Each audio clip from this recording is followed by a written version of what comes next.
All right, as I was videoing here, like I said, I removed that tarp, which is really not doing much because the water, a tarp, the only way a tarp's going to do anything here is be one to cover this whole area, tuck it up underneath the shingles, and let it go over the sides of the roof. Because this thing's so flat, water's just going to run into this area. So what I'm seeing here is a seam right here, and the seam, the original seam, actually come over and overlap right here. You can feel it right there. You can see the line right there. And several years ago, for the previous owner, where this seam started separating, we actually come back and put this 6-inch cover strip and glued it on here. You can see it was held here, but for some reason there's places here where it's pulled loose. It's like someone's tried to do some caulking or something in there, and it's not going to hold. And you can see right here, it's come completely loose right here too. And a lot of this is because something's not glued correctly, because this rubber is all ballooning and it's pulling away. And this rubber, hot and cold, contracts and expands. So if it's not glued properly, it's going to start pulling away, and that's what causes the ballooning that it's doing. Because you see it's bouncing all the way out to here, and that's what's going to pull that seam apart.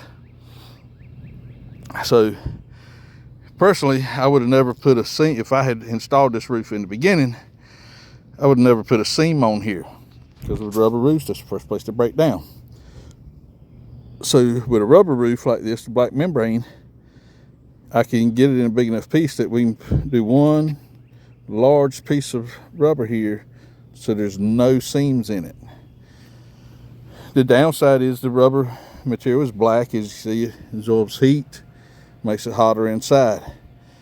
Our other solution is what's called a TPO membrane. TPO membrane is actually white in color, but it does have seams. But the advantage of that is those seams are heat welded together, whereas rubber seams are either glued or taped together. With the TPO, the white membrane, the seams in it are, like I said, they're heat welded together, so they're basically melted together to form one solid piece. So, it's up to the homeowner if they want. It's going to be the same price either way. Whether they want a black membrane that we can do it in one piece that could make it hotter inside. If they want to do a white membrane, it's going to make it cooler inside. But we got seams that are heat welded together. They're not going to come apart like these will.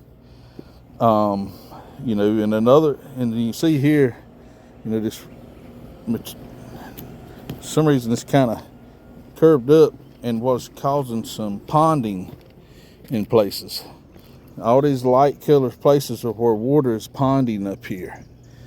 So, the ideal best solution would be to put a tapered insulation up here. Basically, because I'm pretty sure this is installed over top of another roof, which I'm not a big fan of. And that's exactly what it is. So there's a tar and rock roof underneath here. They put an insulation board on top of it, and then they put this rubber membrane on it. I'm all about stripping everything down to the wood deck, so you make sure you're not putting anything back on top of any rotten wood. And what I do, because this thing is completely flat, it almost looks like it actually kind of tilts back a little bit, because you see what water's been ponding up there. And what I do is put a tapered insulation up here that's going to start from nothing up here and build up to like 1.5 inches or so by the time, 1.5 inches, 2 inches by the time it meets the shingles. And we can do it where it hips, where you got a hip going off here, so it's shooting water that way and that way, and it's getting it all off of this roof, so water's not ponding up here, because that's another problem. But anyway, like I said, overall, the shingles on here do not look terribly bad. I mean, of course, the one place on the front side over there where the tree limb hit before still needs to be addressed. But that can be patched by just replacing a few shingles there.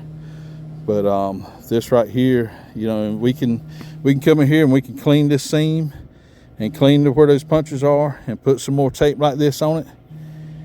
It may hold, it may not. I can't guarantee you anything. But if we come in here and replace this rubber membrane, and especially if we put a tapered insulation on here, then it's going to solve the issues here. And I don't think you'll have any problems for a long, long time. But something's got to be done because there's some definite issues right here. You see, that is rotting there. And then down here, I'll show you from below in just a minute, but that beam right there is rotting also. So I think it's a combination of things. It's probably a combination of some issues with this gutter and issues with these holes here and here.